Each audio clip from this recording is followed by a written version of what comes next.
chatting away. I said, I said, where's my mother? I said, where's my mother? She came in and you called her in. My father's lying over there, and where is she? She goes, oh, we don't know. I said, what do you mean? What the hell do you mean you don't know? Where the hell is my mother? Where did he put her? And then they said, oh, she's in that room. I turned and went around the reception. There were two rooms, and I said, which room? She said, anyone. I said, don't be stupid. Flip and tell me which room she's in. And then pointed me. I went into a room, and my mum was sat down, far right at the back in a chair. She was bawling her eyes out. She was on the phone trying to contact me, and there was 7 to 8 doctors and nurses just surrounding her like this. So I had to move them out of the way. I said, what the hell is going on in here? Move out of my way. I went straight over to my auntie mum. I said, what's happened? She said they wouldn't let me see him. All I want to do is see my husband, and they wouldn't let me see him. And they're talking. I just want to see my husband. So I said to them, I said, what the hell happened? What's happened? He was making a full recovery from a successful operation. He was in HDU. He was making more successful recovery. He got moved to your ward yesterday.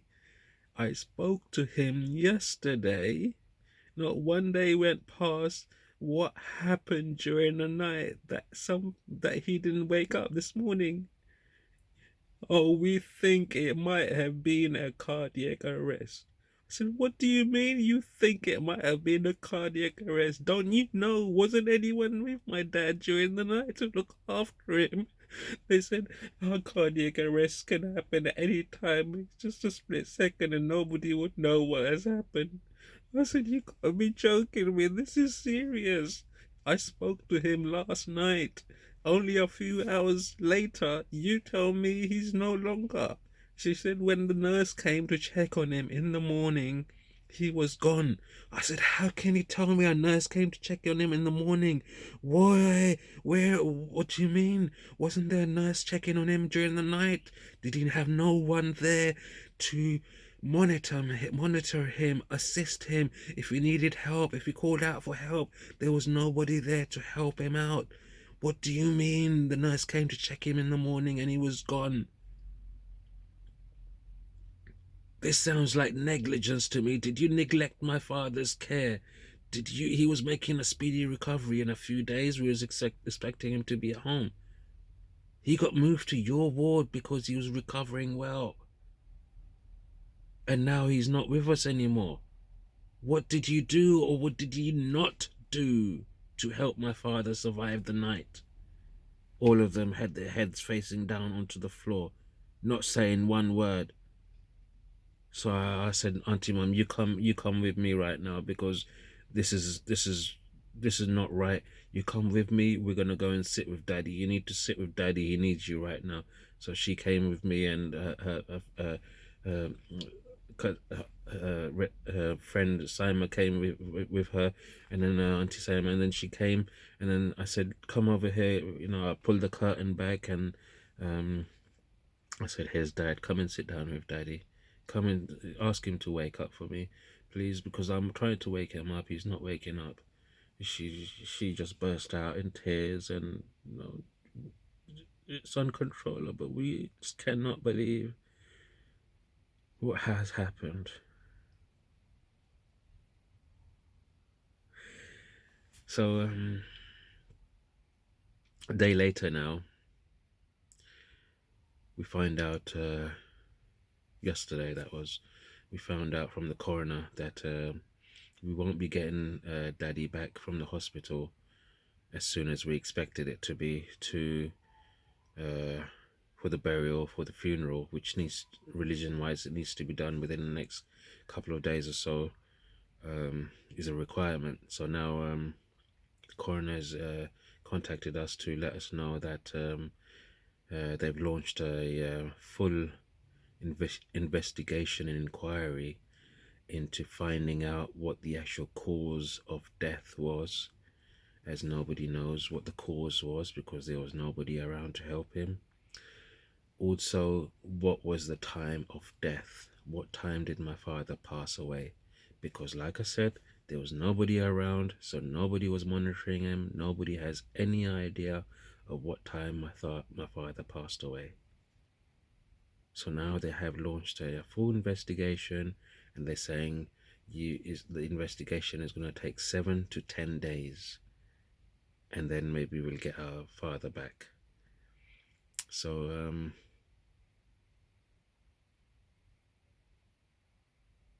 it's become really, really difficult. Before today, I was unable to speak with anyone. Even now, I'm really crushed by this. I'm too broken up, but I have to be strong for my auntie mum.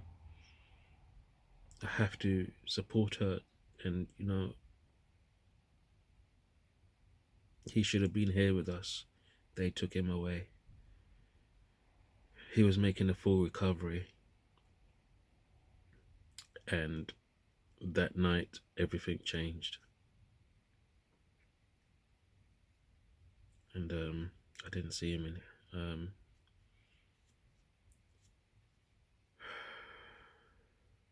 Now he's gone.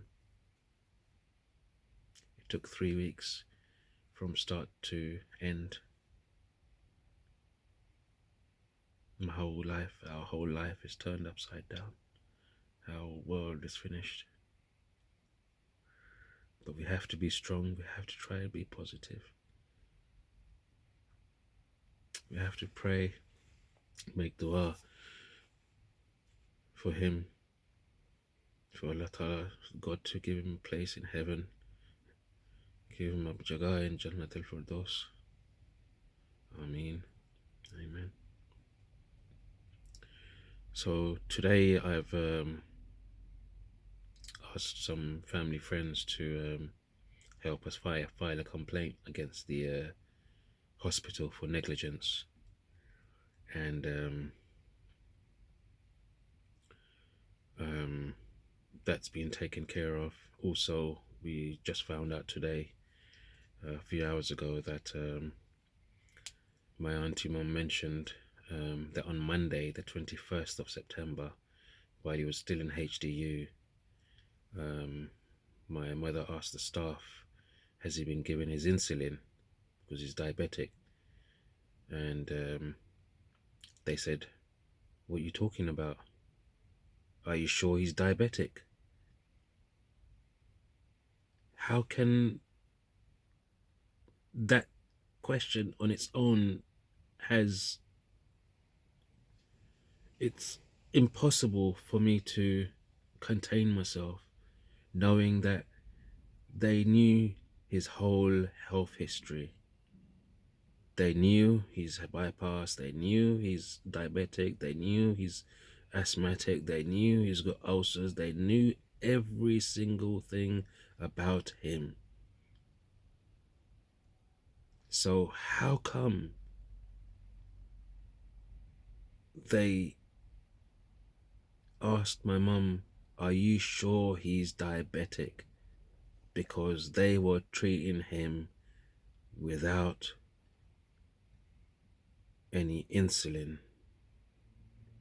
And that day that he had food, cornflakes in the morning, that mincemeat during the afternoon, and while my auntie mum was there, the vegetables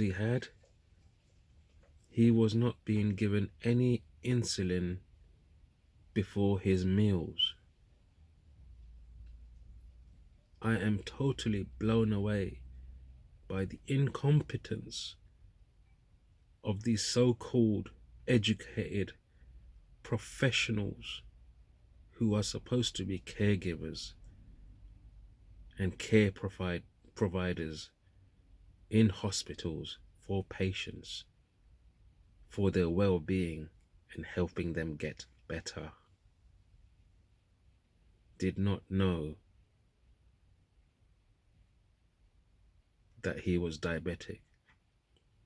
They did know, but obviously there has been a blunder up. I am so broken up. things just seem to be getting worse and worse. We just want my daddy back so we can lay him to rest next to his mother according to his wishes.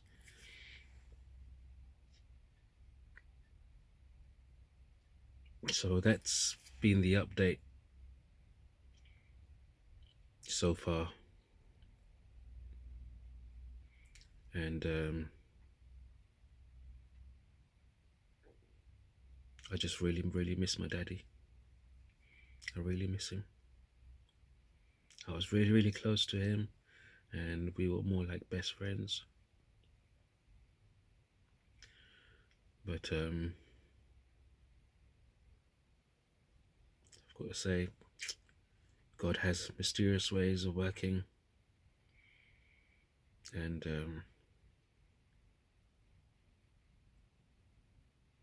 at least now I know he's not suffering anymore. He's not in any pain. But he was making a full recovery. When I asked him, Dad, after you've eaten, are you in any pain? He said, I'm in a little bit of pain, son, but not as bad as it was yesterday. It's manageable now. So I said, okay. So my auntie mum said that he's picking up the glass of water, he's drinking it on his own, he doesn't need assistance. So that means his strength is coming back. He's getting better. I said, don't worry, auntie mum, he'll be home in a few days. He keeps on recovering like this, he'll be home in a few days.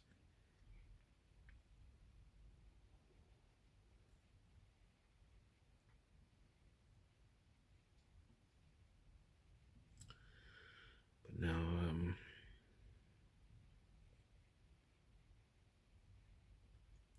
now we can only really remember all his goodness, all the good things, all the good memories.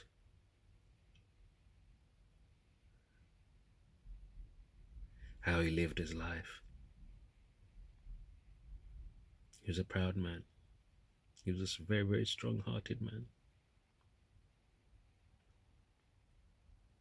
Very strong-willed. I even managed to talk him around to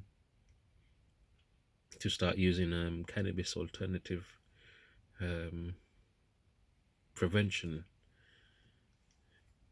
for before and maybe after the operation to stop the cancerous cells coming back as a preventative. And he saw the healing benefits in my health, and he understood, and he realized that yes, we don't want this thing to come back, so we're going to take precautions, and he was all for it.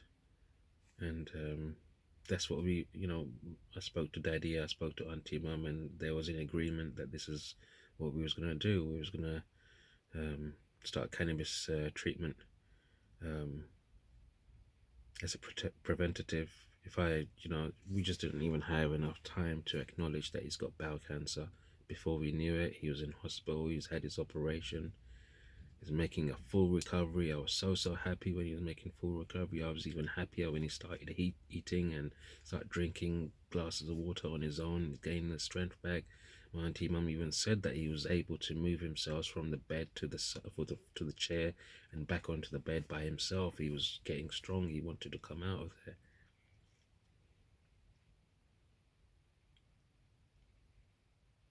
And then the next morning he was gone, taken away from us. So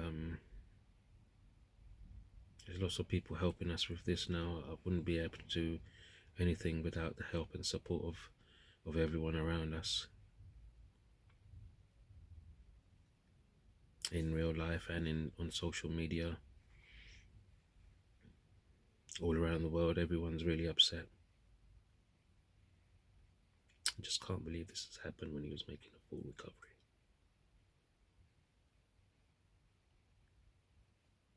Miss you, Dad. Love you always, Daddy.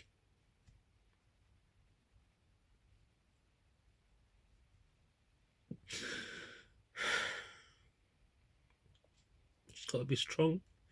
Gotta be strong for my auntie mum. I've got to be strong for the rest of the family. I've got to be strong for myself to be able to fulfill his wishes. take him home, lay him to rest next to his mother, my grandmother. That was his wish, amongst other things, and inshallah, I will fulfill all his wishes, God willing. It has to be done. Allah, give me the strength to, and the guidance to, and the sabr to do this.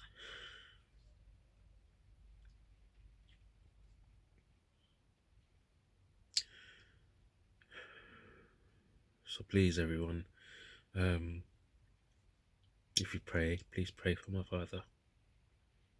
If you make du'as, please make du'as for him.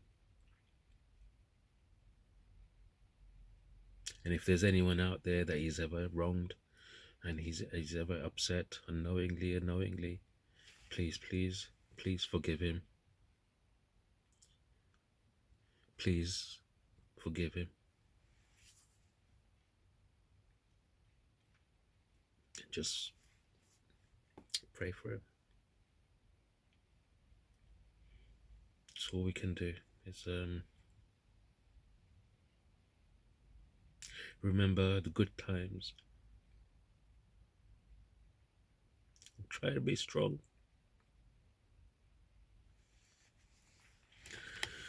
So, here's to you, Daddy.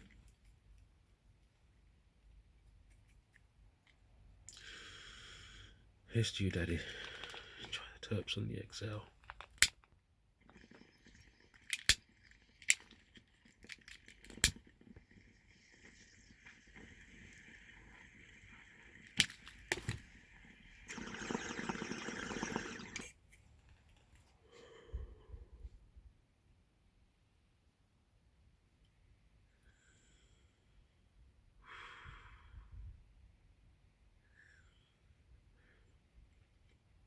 I suppose cannabis has been one of the lifesavers for me. It's the only thing that's actually helped calm my nerves and relax my mind. Otherwise, I was too upset to be able to do anything, think straight. If I didn't have the cannabis community around me to help me, I might not be here now either. So thank you to all for all your help, kind words, messages, all your help and support. I am very, very truly grateful and humbled, and thank you from the bottom of my heart for everything that you've done. Thank you.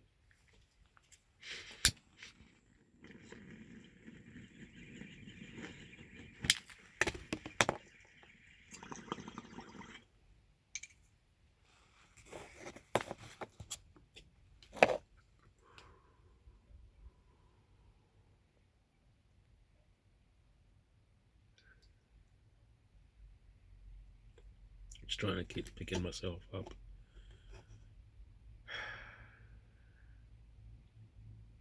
Hopefully we'll get a result in a few days' time to let us know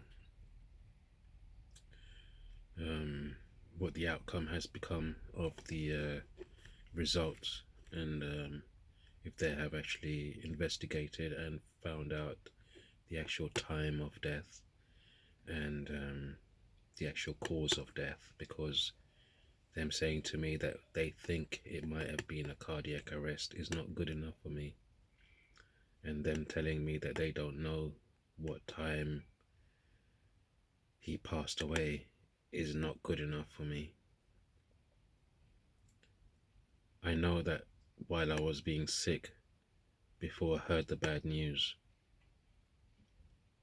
that was an indication that something's wrong with my father, that something's happening with my daddy, because I couldn't understand why I'm being so sick all of a sudden. And I was sick for ages. And then I just sat down, and the phone went off to say she just received a phone call from hospital to say there's something gone wrong and she needs to come to the hospital and I need to come to the hospital.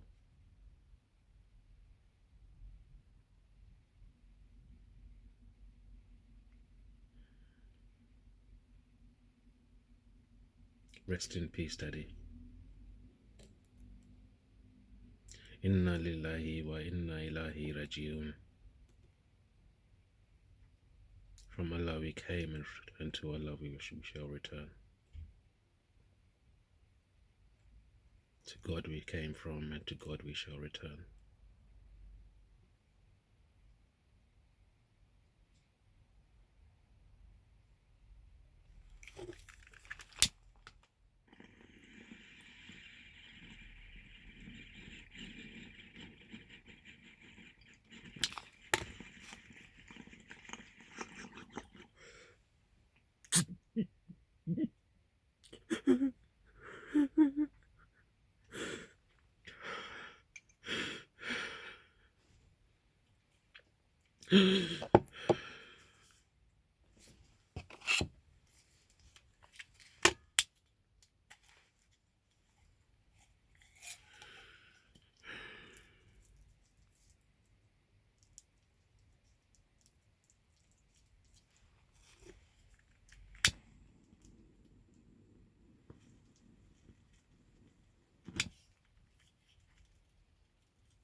So please join me for a smoke up.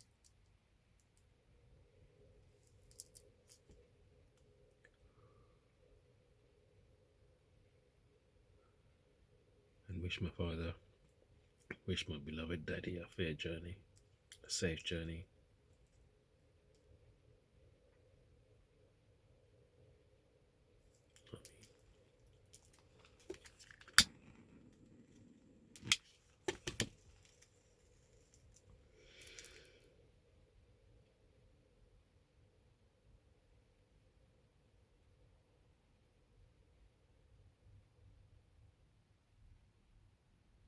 He was one of the best parts of my heart.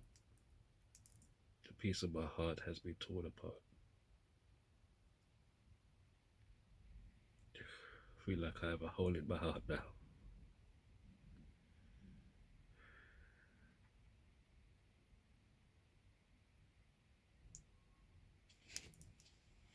Ow, my legs. Ow.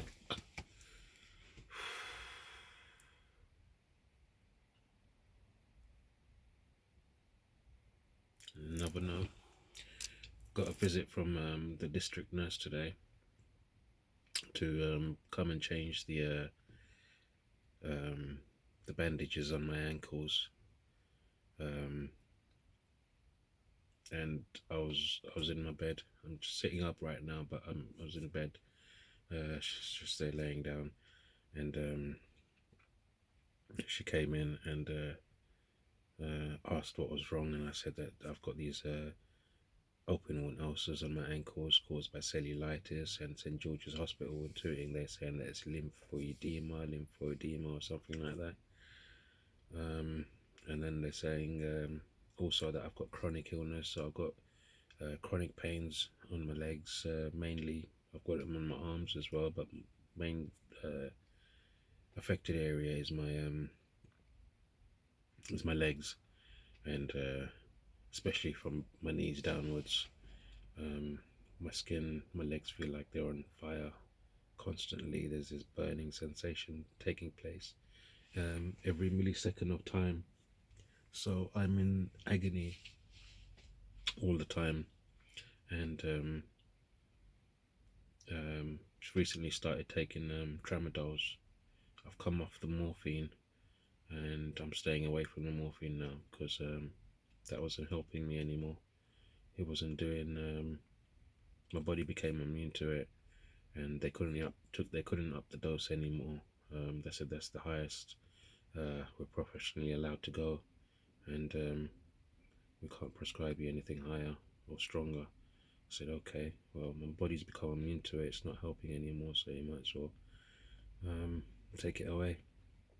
So I'm trying to stay away from morphine as much as possible.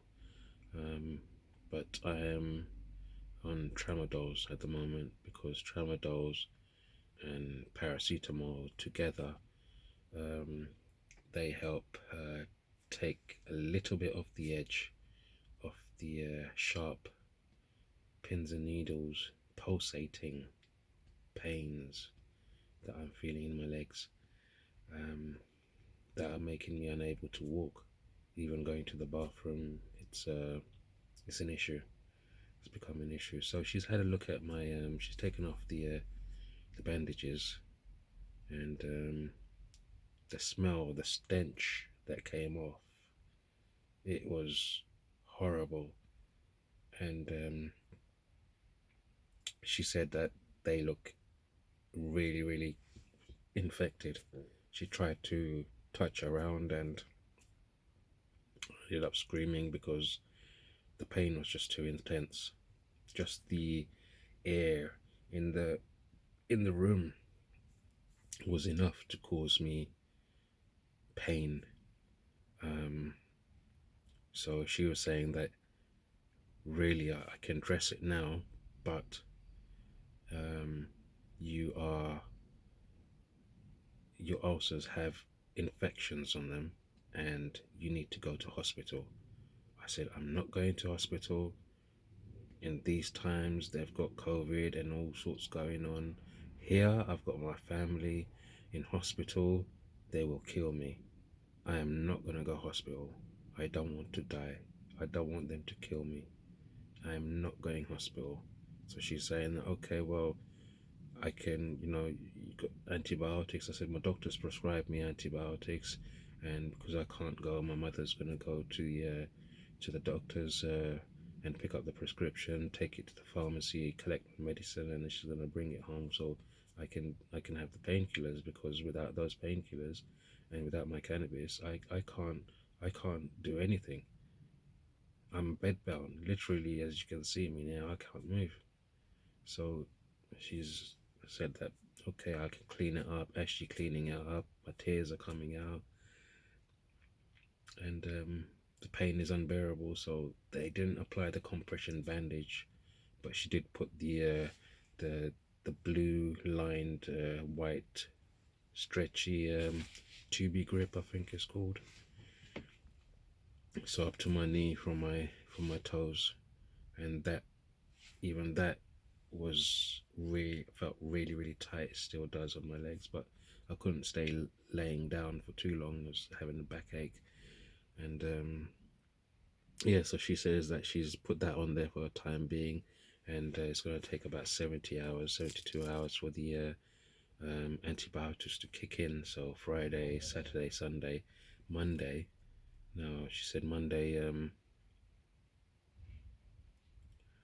she will come visit, and it's today Saturday or Friday. I don't even know what day it is today. Um, but Monday she said she's gonna come, and she says by that time it would have kicked in, and there should be an improvement showing with regards to how it looks now. So she took pictures, she took measurements, and she says, what else do you have, or what your conditions? And I said, well, I suffer from stress, anxiety, depression, PTSD. I've got insomnia where I can't sleep for days. Like, I was just saying that I hadn't slept for 5 6 days now. Um, and then she's so I've said that I've got a chronic illness as well. My legs, chronic pains, and I'm in so much agony. And she says, "Do you have diabetes?" I said, "No, but both sides of my family has diabetes." And I was told a few years back that if I had diabetes, I would have lost my legs from my knees downwards many years ago. But and then she says, "Do you have blood pressure?" I said, "No, don't have blood pressure, but I do have blood pressure on both sides of my family. My father has it, my mother has it. So there is blood pressure in the family." So she says, "Okay." So she took my temperature and she says, "Your blood pressure is so number." I said, "I've got no idea what those numbers mean." So she says, "Your blood pressure is slightly um, higher than it should be." And then she says that's probably expected because the amount of pain that you're suffering through right now, it's your body is your blood pressure is high. I said, okay. She says, well, hopefully the painkillers and everything will help improve the situation. I said, well, I hope so too. So yeah, so apparently I'm supposed to be in hospital on IVs, but I'm not gonna give them. I'm not gonna let them take me away too. I've got too much responsibilities on my shoulders and my head, my family, people to look after, people, is my children. I can't let anyone down. Not again. I've let my dad down by not being by his side, not insisting on visiting him. I feel that I've let him down. I can't let anyone else down. It's not gonna happen.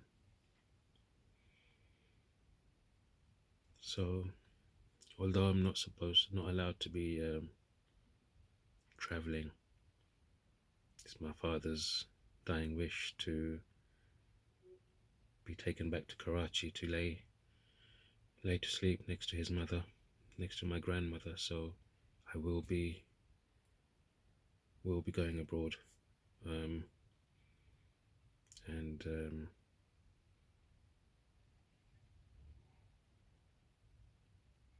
doing this for my father, because we spoke about this, and he felt very strongly. So it's something I'm going to do, and it's what he wanted. So my health, don't worry. My father's more important right now, and when I come back, I can take care of my health. It's no big issues. So I've been told that the temperatures there are a lot higher than going into their 50s and higher, and then they've got power cuts for up to 4 to 5 to 6 to 7 hours throughout the day at a time. They've got water cuts, so you got to fill up your buckets of water because the water is going to get cut off soon.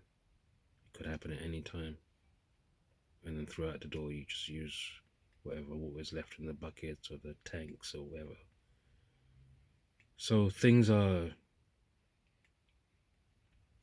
difficult there, but we will get through this.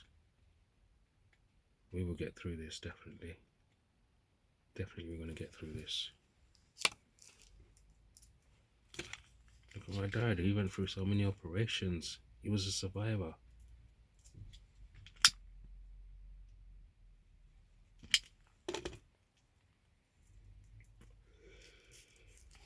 So yeah, that's be the recap of what's actually happened since I last posted up. And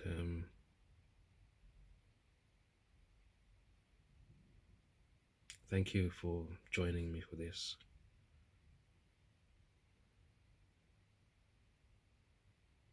And if you've watched it throughout, and thank you for listening and taking the time to listen. And if you've made dua or made prayer for my father, I'm very, very grateful. I'm very, very grateful. Thank you so much from the bottom of my heart. Thank you so much. He needs prayers right now. He needs everyone's prayers.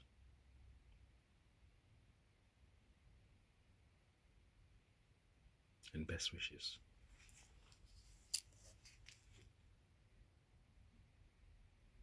Today my eldest son turned 19. And my father was saying that, don't worry, in a few days it's his 19th birthday. I said, yes, Dad, it's going to be 19, Dad.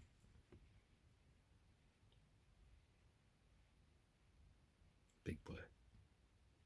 Big man now. And my youngest, he's 17, he's going to be 18 in November.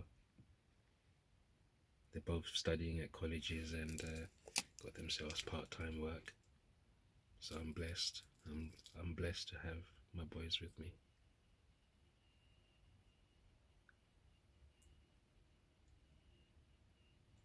love my family. I love my mother. I love my auntie, mum. I love my dad, my daddy, even my stepdad. I love my children. I love everyone around me. I'm truly humbled and honored to have so many great people I've met in my life that have all played a huge part in carving me into who I am now. Each and every one of you, thank you. Thank you very much.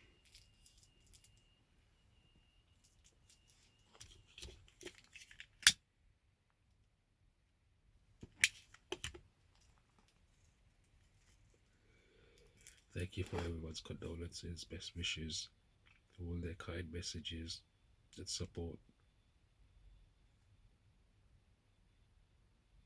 I'm really humbled by it. Thank you so much.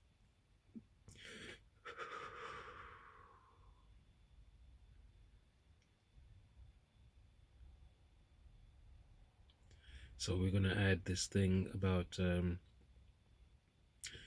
hospitals neglecting my father's health condition with regards to him having diabetes and them not giving him the correct medication that he needed in the help with his recovery.